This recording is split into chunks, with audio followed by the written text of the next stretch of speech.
Good evening, good afternoon, ladies and gentlemen. Not muted this time, ready to rock and roll here. You give me twice on Friday afternoon. I mean, you're welcome. Good to see you again. More transfer portal news. We'll talk about it, see how that lays out now with the landscape. Take a look at Cam Parker's list here. Talk all about it, though. Good to see you, though, once again here. It's portal season, so we know it's going to be busy. This one was a big one. Felt like it was important to talk about because Damian George, the O-line, is something that I've been talking about. Thought Damian George did a fantastic job last year. Was really looking forward to him coming back, personally. Am I panicking? No, and I'll give my thoughts and reasons about it. And I know you guys will say, you're just a sunshine pumper. We'll talk about it, right? Don't yell at me. It's early. It's early. Let's get it going here. Jonas Agora, $5. I really hope this isn't the boosters cheaping out once more. Got to pay to win, whether they like it or not. 7-5 isn't acceptable next year. I totally agree. And I think there's a little bit of a Pyburn-esque situation. And what I mean by that is there's a lot of talent coming up. We talk about these recruiting classes. We talk about these guys and, can they develop and can they move them up? And you're at a point now where you go and you get Fletcher Westphal. You got Bryce Levitt, Cameron Waits, Hayden Jones, what's his name? I was just looking him up. Fletcher Westphal, Tavarius Dice, right? These guys, Tavarius Dice, I know he's a 4-star freshman, but again, Najee Harris came in and you kind of saw what he did at left guard his freshman year, took over. So at some point, you gotta go after the guys that you believe in. And I know Damian George didn't want to, he came from Alabama to play tackle for us. Didn't work out at tackle, as we saw, went to guard. Gotta wonder if maybe he was looking maybe try to play some tackle time because that guard position probably a little in question. And again, if Jake Slaughter comes back, Big Rod, I know he was playing. He was kind of moving around between the guard and the center's position as well, so he can move over. He's going into his third year. Again, these are guys that we've invested in. These are guys that we recruited. So there's more to it than just, hey, go pay the guy, because it's like, hey, we'll pay you, but you're not guaranteed to be the guy this time. And where maybe last year he had a little more of a guarantee. And, you got to argue too. Here's the weird part, right? The year before that, Damian George didn't do so hot because he was playing the right tackle position, didn't do very well. So we kind of took a chance to say, hey, we're gonna try your right guard and see how that does. And it was obviously paid dividends. I thought he played well, and again, I was really excited to see what he would do at the right guard position. And I thought he played well. Thought he played really, really well. So again, I'm gonna take a look here at Cam Parker's the kind of the offensive line and kind of read off these names. And again, that's where I'm not too concerned. Again, it's in that Pyburn-esque category where, like, yeah, it sucks, it hurts, but it's a depth piece. But we're not out of them. It's not irreplaceable. It's very replaceable with, I think, talent, and should be talent better than George. Maybe not right off the rip. I'm not gonna discredit George that much. I think he'd come in right away and be a really big component on that line right from the get-go, just given the fact that he played there. But, because here's how I'm looking at it. Again, everyone's like, oh, they're not paying these guys. Let's play the game again, okay? How much more could someone be offering them? Maybe an extra $250,000. But if we're looking at the grand scheme of things, has a great year at right guard at Florida. If you're going to be the starter, which that's what could be in question, if you're going to be a starter playing for DJ Lagway, knowing damn good and well all eyeballs are going to be on Florida next year, your senior year, you already kind of made a showing last year. Why wouldn't you stay to make that move? Right? Why wouldn't you double down and be like, no, I'm gonna kill it here. This is my spot. I've earned it. I'm gonna make my rep here. Well, that could be because you may not have that spot next year. That's my assumption. I find it very hard to believe that it's a money thing, that Florida didn't go all out. I think here's what we're offering you. We can't guarantee these things, but here's what we're offering you. I also think, Q Lee's completely okay with it. Again, a lot of people weren't fans of Damian. I think he did well this year. So again, it's one of those things where it's 50-50 again as well. But again, not a position that isn't replaceable at all. Ken Davis, $2 from Ken Davis. Thank Ken Davis for the $2. I appreciate the super chat. So Plenty of offensive linemen, which we'll look at in just a minute as well. There's other O linemen in the portal that we can go after. But again, we have to. There's this battle that we're going through, right? We get in these seasons, and right now we're in portal season. So we see a guy leave, and we're like, we're in shambles. What are we doing? We don't have anybody. Well, we just recruited a couple of linemen. We've recruited for the last 2 years, 4-star linemen and big guys. So we said, hey, they're going to be a project guys. We're going into the year where those projects better work out. That's what it is. So if we trust the process and trust the development growth of it, it's like, hey, these guys are going to be coming up taking your spot. And so I'm not too concerned. So let's take a look at the count here. Shout out to Cam Parker. Also, Tommy, what's his name? The punter? Tommy something from Michigan. He's going to be your mascot. With hair like that, I feel like he just brings the vibes up. He got the hair from Sean from Boy Meets World, and I just feel like we're in a better place with that hair. You know what I mean? So for me, it makes me feel better, and it's like my binky. All right, so he's gonna be there. He's gonna hang out with us. All right, let me get down to the O line. All right, so yeah, 20 plus O line, and I also got the depth chart pulled up here too from how it was and what it is now with people leaving. You're not gonna be able to see that, but I have it, so I can read it off to you. So, again, left tackle, Austin Barber. They've got Fletcher backing up at that left tackle spot, Fletcher Westfall. Again, Devin Manuel was somebody that was a backup till he got hurt. So it'll be interesting to see how that works out. Left guard, Najee Harris. Don't forget, Najee Harris was a true 3-star freshman 2 years ago. Stole the job from the kid that went to FSU. I can't think of his name off the top of my head right now because he's no longer part of this team. You don't care about him. Richie, whatever. Backing up him is Cameron Waits, who played a little left guard position this year, struggled early on, but kind of found his rhythm. He's a junior transfer as well. He's going into his redshirt senior year, so hope to get more production out of him. Maybe they feel more confident in him. Then the center position, you got Jake Slaughter. Again, I'm assuming these guys are coming back, which I'll get into in just a moment because Billy did say, hey, as presser, we don't expect too many more. This, to me, was probably one they were expecting. Just my thought. Big Rod, redshirt freshman. So he's got some time left, right? He'll be a redshirt sophomore next year. So third year, but only second year on the chart, which is great, which means he's got a lot of time with Big Rod still. Probably could play center, can play guard, wherever he's needed. I think, again, they've utilized him a lot over the last year to really figure out what's best for him. Right guard, Bryce Lovett, is now who's in that front spot, redshirt freshman. So he's also going to be going into his third year. Somebody who you expect the same time as Bryce Lovett, okay? Somebody you expect to step up and play well into that position. Again, 6'5", 317. Bryce, it's your time, okay? Bryce, it's your time. Backed up by Christian Williams. Well, Christian Williams is one of the guys that I was hoping to maybe kind of stand out, has entered into the portal. So Brandon Crenshaw, they still have right tackle, but we know he's going to be gone. And then Caden Jones, again, another redshirt freshman, going into his third year of development. On paper, though, only a sophomore. So someone else who you're expecting to kind of be in their prime, be ready to rock and roll and be impactful. Then you see the list here, right, of who we've got. So Devin Manuel isn't on this depth chart, which is kind of weird, I think because of injury. I know. Marcus Mascol is another one. Noel Portuganjo. He was a kid, remember, we drafted him, we took him from Germany. I expect him to take a big step going this year. And Enoch Wango or whatever. He came in this summer. Big guy. 3-star guy. Let me look at his size here really quick. Again, tackle, guard, I don't know what he's going to play. He's labeled as a tackle. So he's 6'7". My goodness. 330. Maybe he takes a step up. Again, he's going to be a true freshman, probably a redshirt sophomore, a redshirt freshman going into next year, given the little time that he played.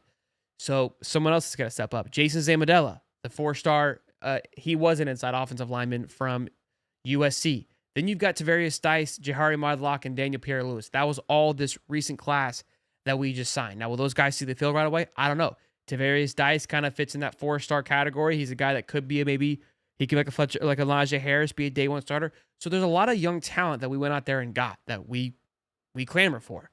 So, again, it sucks because I wanted, you want picture perfect. You're trying to have as much as you possibly can going back and being as buff and healthy as you can going back into next season. That's what I've been preaching. But I also kind of made the claim of like, look, I'm going to trust Billy. I'm back on the board of trusting the process. I think that they, 6'7", yeah, huge. I feel like they're moving in the right direction. Get rid of the dead weight. Yeah, a lot of these guys, again, they're cleaning things up and they're paving the way for these young guys, and that's where we need to go. So, and again, there's still plenty of guys in the portal that are big top guys that you can keep your eyes on. The offensive tackle from North Carolina is somebody to keep an eye on that we talked about the other night. I'm not worked up about it yet. I know it seems kind of what have you right now, but also we've got to make room too. You know what I mean? Like there's only 85, or not only, it's always been 85, but 85 on scholarships. But I think he used to be able to have more. It's shrinking up a little bit. So bringing in 28 guys with having a young team, we're not having a turnover where a lot of guys are going to the NFL. So the attrition has to happen, right? Naturally. Again, the one that's sour right now for me is still Pyburn, and I know some of you are indifferent because of how it's been handled, but that to me is the biggest lost thus far. And even like we said, it's still a very replaceable position given the depth we have. We're very thankful in that position, in that Jack / DE. I'm looking at it right now, right? The DE is Tyreek Sapp. It's two separate positions, but we kind of know what it is, right? I mean, it's just they're both edge positions. So you got Tyreek Sapp, Cameron James, who I've loved watching him play, LJ McCray, George Gums, who's going to be a senior, and then TJ Searcy is going to be going to his junior year. So, I mean, that room is thick on top of Woods, the freshman coming in as well. So we've got 6 guys now. We're going to have 6 more, right? And with still plenty of talent. We can scroll up. Maybe he has the edge position here so you can see what I'm looking at.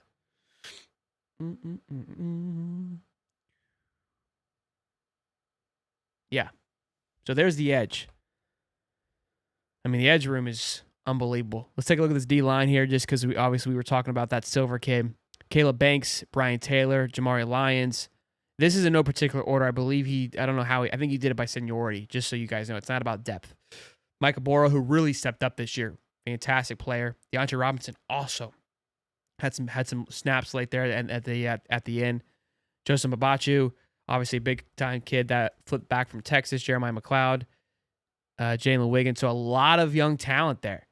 A lot of young talent. When you think about this, how many young talent we signed here, I don't think we've signed this much ever.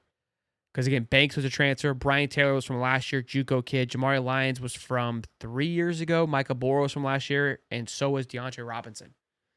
Now, Brian Taylor was from last year, but he was a JUCO. He was a transfer-esque type, so he doesn't really count. 4 brand new ones, and they're looking at bringing in somebody else from the portal. That D-line looks healthy. D-line looks healthy. If we can hang on to that depth, that'll be huge. I mean, look, that's a ton of O-linemen, which most classes do. They're in that 20-ish. 15 wide receivers seems kind of nuts, but what do I know? 8 running backs seems, I mean, those running backs, all of them excite me. To be fair, our weakest part, in my opinion, is our quarterback room. Devin Moore also made a tweet or a post. He could be gone. Let me see what our boy Sorley sent it to me. Again, we just read the tea leaves around here. Did he send it to me? Who sent it to me?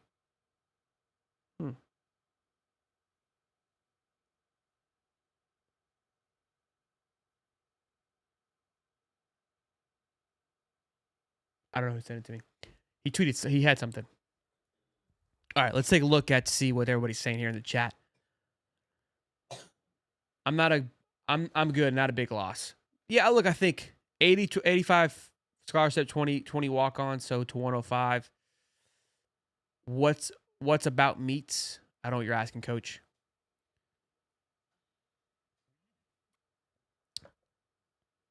Don't look at the stats. He impacted the game. Talking about Pyburn? Yeah, the one sack, you can't really look at that. Again, he did a lot. When you watch when Pyburn, I think that's part of where Pyburn is was kind of asking for, because again, he wasn't brought in to always bring pressure. He set the edge very well. He was dropped back into coverage, which Princely would do that and just look lost in the sauce. He didn't do that very well. So those were the things that Pyburn did. Again, things that don't show up on the stat sheet, on top of just being an absolute menace. Ran around with his head cut off constantly. Again, guys get caught up on stats, but yeah, he was a great run blocker. Again, these things don't really add up. Whatchamacallit.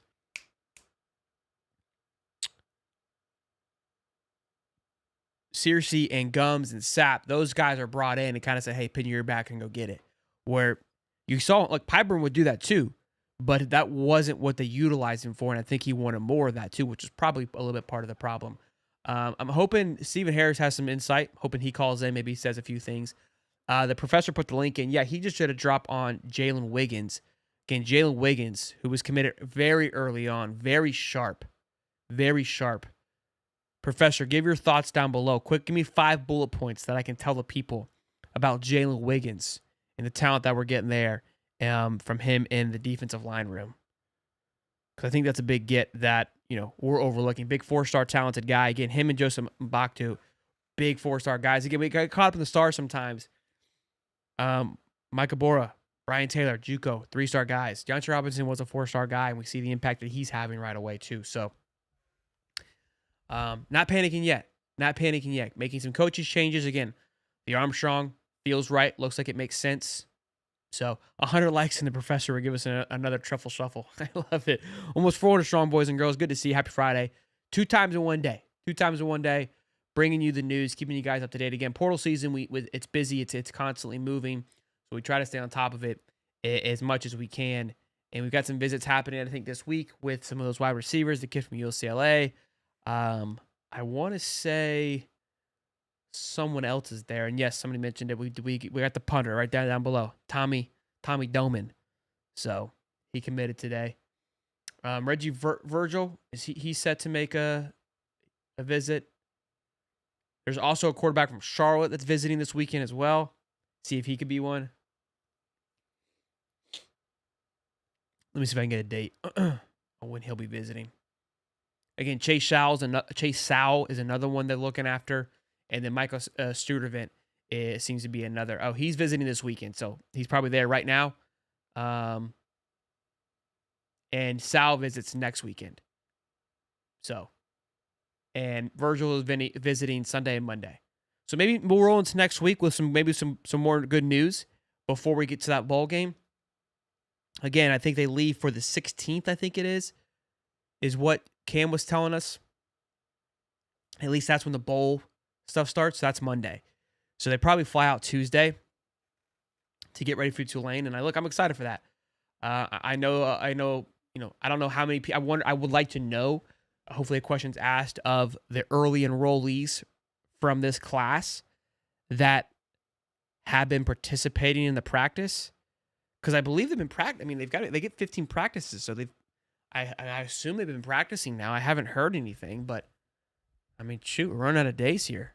So that's an interesting one. These are good questions. Let me shoot Cam a message here. Maybe he can get back. What were the bullet points for the professor?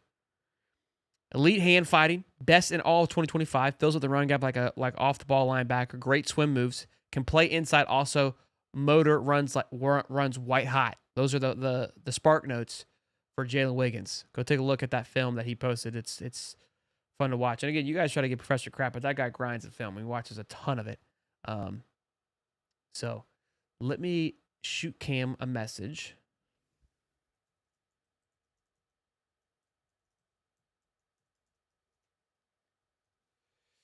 See what he says about them practicing, because I know that was a big thing. Who do y'all got for the Heisman tomorrow? It's interesting how it unfolded. Travis Hunter wins the Big Knopf Award, or whatever it's called, the Best Wide Receiver Award, and the Best Defensive Player, because he didn't win the Jim Thorpe Award, but he won the Best Defensive Player in the country, right? So won Best Wide Receiver, Best Defensive Player, but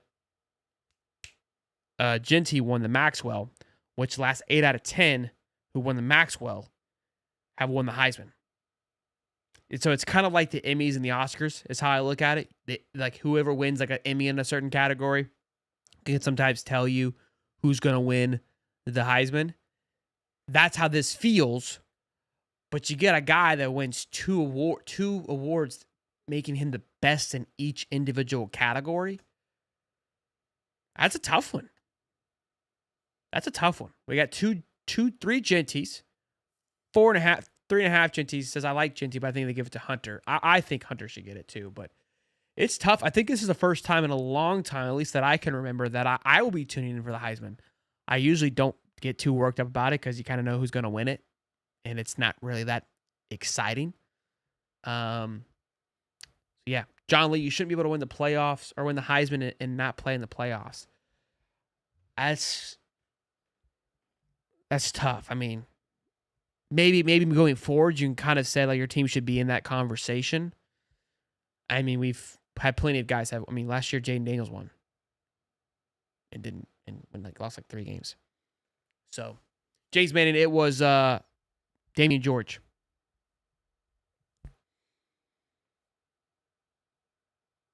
Host is drooling over the punter's looks. You know who I am, G-Max? I'm just going to call me the host. Clearly, G-Mac is insecure about his feelings. Or his looks, about his looks. Yeah, we're talking about the Damian George is what we got started with, though. If it's not a popularity contest, it should be Genty. He is the best at his position. Travis won his award off popularity alone. Okay. More meets going to be good linemen. Dang. Yeah, dang. Oh, you're talking about Damian George. Yes, sir. Let's see here if Cam got back to us about practice. Here we go. They started this week. Let me find the Billy quote. They were full gear yesterday, per Billy at yesterday's presser. They were supposed to begin in practice bowl prep today. They were in shells Tuesday, Wednesday, full go yesterday, and beginning bowl prep today. Okay, so they've been going balls to the wall then, all week. The presser, we didn't get much access to it myself, anyways. So I was unaware of it, but that's good to know. So just to repeat, they were in shells Tuesday and Wednesday, so probably a break on Monday. Shells Tuesday and Wednesday, full go yesterday, which was Thursday, and today we're beginning bowl prep. So getting ready for probably just kind of going through the whole game process. So I imagine today, maybe an off day tomorrow and Sunday, or maybe tomorrow off Sunday, travel Monday, then Tuesday, Wednesday, then kind of get into game mode, right? Then it's game week. So Friday is your Saturday. So Sunday would be your Monday, you got a travel day. Yeah, so maybe that's kind of what today is. It's starting that week. Yeah, I guess. Okay, so today's starting that. That's how they're starting it now. And they're figuring out the travel and all that good jazz. Because I think they get there a little bit early. There's kind of a little more pressure with it being a bowl, and it's a fun week. So there's a little more off time when you go to these games. $5 from West Day says Gators are back, boys. Well, it's not pulling up here. We'll get our boys from the portal. Don't worry. As long as we have DJ, we can beat any team. Go Gators. Love you, Sean. Love you too, Wes. Thank you for the super chat, Bubba. Yeah, man. Look, I'm not. What we've lost so far, what we're doing, still feels like we're moving in the right direction. I think a lot of people are still kind of uneasy with the just the portal news in general, and it just feels like it's a blow. But that's what I'm here for. Hopefully, to kind of give you guys great insight and keep you informed as best as possible. Yeah, Lovett, Kearney, and Zambadella can play guard. That's what I'm saying. There's just so much talent there that those guys got to be ready to go. Like, you don't recruit them. You don't go after them. You don't pick those guys. Damian George was a portal guy. Portal guys, in my opinion, are always kind of plug fixes. Hopefully they can, and you can, like, we got him early, so he was probably a project / plug. And I think he did what he was supposed to do. But you recruited guys to be this role, and it's their time to become that role. Right? Damian George, at this point, should have been the outright, like, just lights out. I don't think he did that. I think he was sufficient. But the guys we just mentioned can be sufficient. I need lights out. And these guys should be sufficient and then elevate to lights out as the season moves on. I think, too, the schedule kind of starting the way that it is. I talked about it yesterday or on Wednesday with the schedule. Love how it's kind of unfolding. Getting a little two warm-up games. That's going to be perfect. So, we'll see. Bro, for real, Army Sniper, Samuel Mpimba hit the portal today. Need to grab him. Bro, I love that kid. I absolutely loved that kid. I thought he was a beast and hated that when he went to Georgia. So, be interesting to see what happens with that. But yeah, I was a big fan. Big fan. And again, I think that's where we got to kind of unfold too. I mean, the portal isn't done. It's interesting too. There's a lot of teams. I mean, the 12 teams in the playoffs. How many of them? I mean, Oregon has had 2 guys go in the portal. They signed 20 kids. They're losing some guys to the NFL. They're going to get busy, right? So, but these kids have a legitimate chance to go win a national championship, and I'm sure they want to be part of that team and get that ring. So keep that in mind. That team will lose some people, some star talents. Texas, I'm sure they signed a massive class. They signed 28 kids. Same thing. They've got to make room. That class has had a few, not many, but I'm sure more will come. Georgia's starting to see a few trickle off. Who else we got? Ohio State. I'm surprised. Ohio State, I haven't seen many big names anyways. And, I mean, with the budget they spent last year, and I'm sure there's going to be some overturn. That's all that I'm saying. I would be surprised if they can hang on to everything. Tennessee's another one. They're going to be one to watch. Next Saturday, we're losing four teams. 4 teams. You could be losing a Clemson team who has to be extremely aggressive in the portal because they didn't recruit very well. So a Texas or Clemson. Is it a Penn State and Arizona? No. SMU, Penn State and SMU. I don't know how many shiny pieces they have, but I'm sure they do. Tennessee and Ohio State, again, a big one there, right? So you got to keep that in mind too. Again, this thing's open for 30 days. I think the portal is going to be very drawn out, especially with the playoffs. Last year it was only 4 teams, so more teams were out of it earlier on than there are now, right? You're seeing Bama, again, they're out of it. A lot of guys have left Bama. They're going again. Justice Hayes was a big one today. So, yeah, Dabo doesn't do portal. However, the Clemson Paul has been on a few people. He's portaling. You finish 35th in recruiting, you got a portal. Yeah, our QB room needs some love. Needs some TLC. For sure. I think it's the weakest room. Last year I was very confident just because of Mertz and Lagway. I thought it was a very healthy room. But now, I mean, look, Lagway's great. But yeah, we're one play away from Tramel Jones being excited, but true freshman. I think he's coming off an injury. So how quickly will he be able to ramp up in the next 8 months? Right, big question mark. So yeah, the Charlotte kid or the UCLA kid, I feel a lot better. Either one of those guys are much more, formidable quarterbacks that can come in if need be. If something were to happen, we can't be having that. Baylor reign's over. It feels like it. It feels like it. They're losing a lot of juice, and they don't seem to be a favorite for a lot of big-time guys either. Now, they still got a good recruiting class, but I think we're going to see a slow dip. Maybe a slow dip. Maybe a quick dip. We'll see. Boys and girls, 435 strong and not 100 likes. Really hurts my feelings. Really hurts my feelings. We are pretty much looking to surge to where Tennessee is this year, next year for us with DJ. That's not a bad point of looking at it, right? Kind of the step they took with Nico. I mean, DJ is better than Nico, but I think that defense kind of fits. It's kind of the same mold. A young offense. They were more. I feel like their defense was better than their offense this year. I feel like we're more poised to be like that, but I think our offense provides a better potential than Tennessee. Our schedule still, is fun. BB, what's up, baby?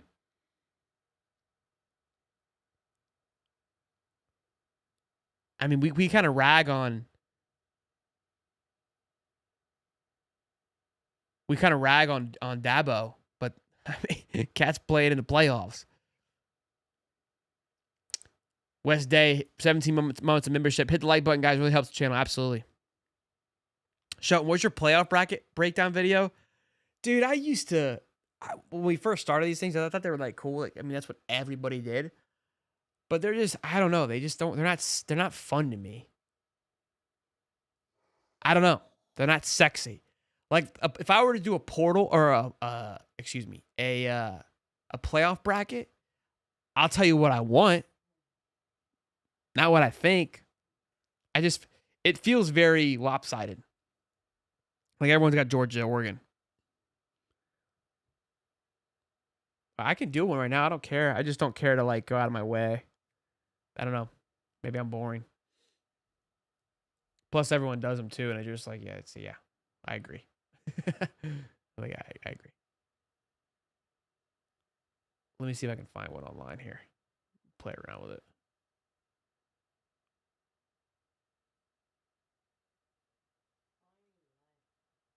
Few more minutes. Is there like a link, guys? I can pull this bad boy up to do the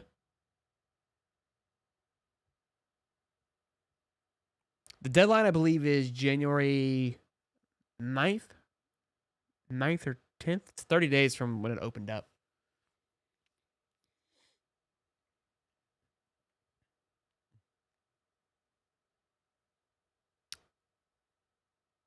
29. I think it's longer than that way. I think it goes into January.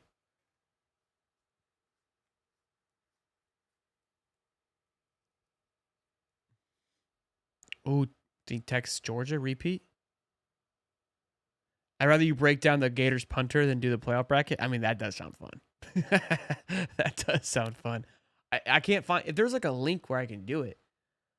You know what I mean? Like where you just pick it, it fills it in for you. Like how is there not a bracket? How do we not have that? I feel like that should be like a done deal, right?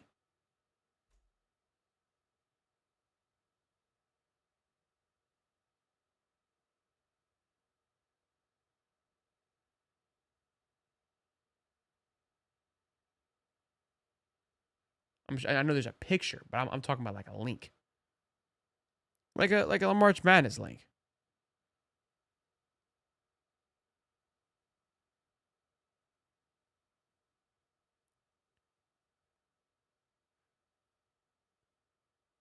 Where's this guy?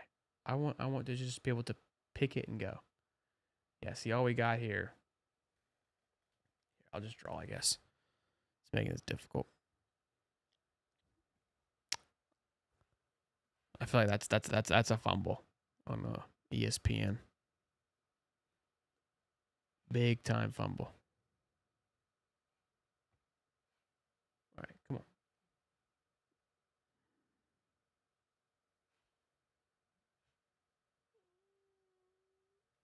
Gimme. I can't even bring it over. This is incredible.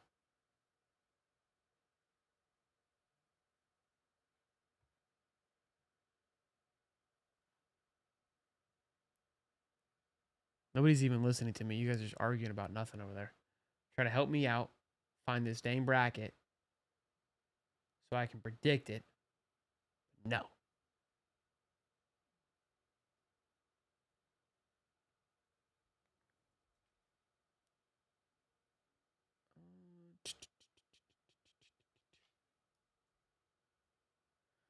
All right. Here we go. All right, let's do the dang thing. See, it's tough because like I'm still a fan of college football. I like for certain teams to win.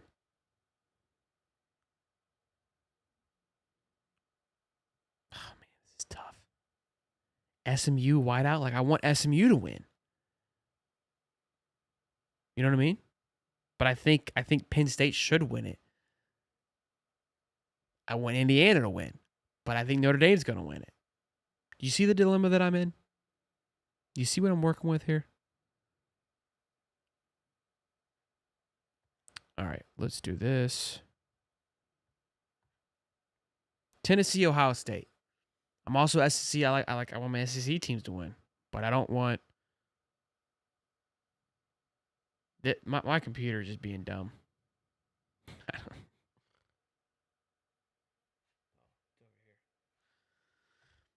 Okay. I mean, I think these are tougher than. they look on paper. No, Ron Roberts is not gone. All right, I think Notre Dame has been an absolute burner. I don't see ND losing. We'll go ahead and give Notre Dame the nod.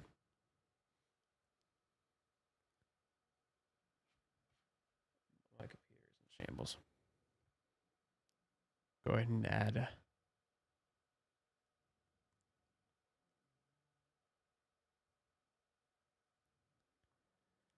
See, Ohio State over Tennessee makes sense too. I think it does. I think Ohio State can go on a run, to be honest with you. I really do. I think that Michigan game kind of threw things off. I think Clemson can upset Texas too. I really do. But it's at Texas. I don't know. Quinn just hasn't really shown me to be the guy. And I think Clemson went and handled things pretty well. I think SMU's offense is pretty up tempo. Their defense can be a little bit tough. Texas shouldn't lose this game.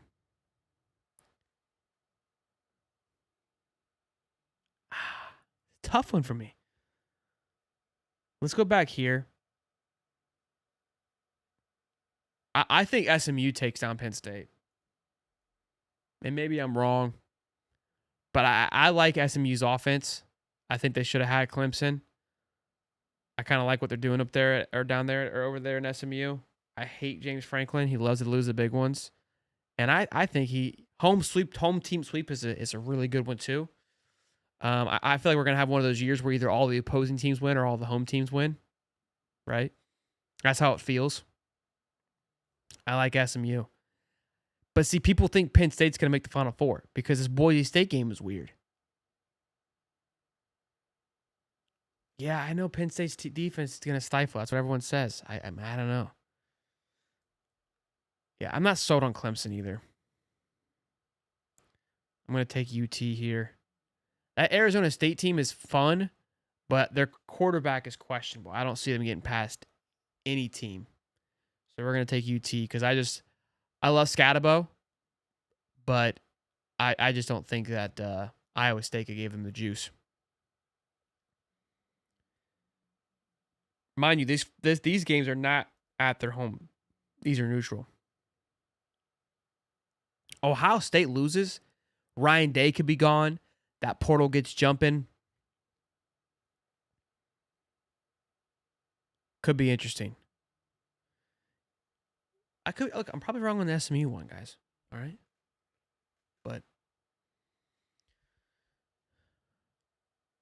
we're thinking Ohio here.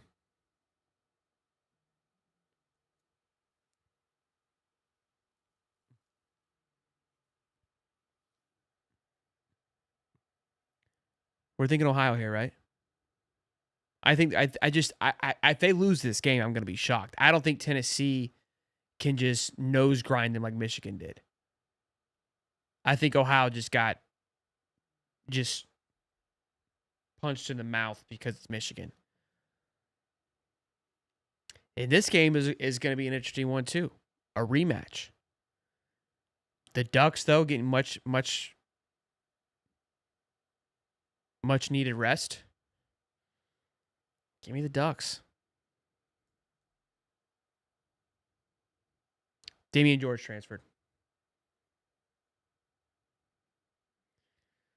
Damian George. I think the Ducks steamroll Texas. I mean, that's a no-brainer to me. That bottom side with Boise, SMU, and Penn State is wild. Absolutely wild. Guys, I think Notre Dame takes down Georgia. I really do. Beck's out. I think Gunnar Stockton did well, but I don't know. This Notre Dame team has impressed me. It's not the old Notre Dame of old. I think defensively they got it going on. I think they're kind of clicking on their offense. I know you're going to be shocked on that one, but I think they get it done. Penn State not being here feels weird because everyone would have Penn State here. I just don't see it. Beck's out. They have to play Stockton. I like SMU if they play Boise. I really do. And then we got Notre Dame. I think takes down SMU. I think Notre Dame's good. I may be overshooting here, but I think Notre Dame's pretty solid. And then I'm going to take the Duck to win it all.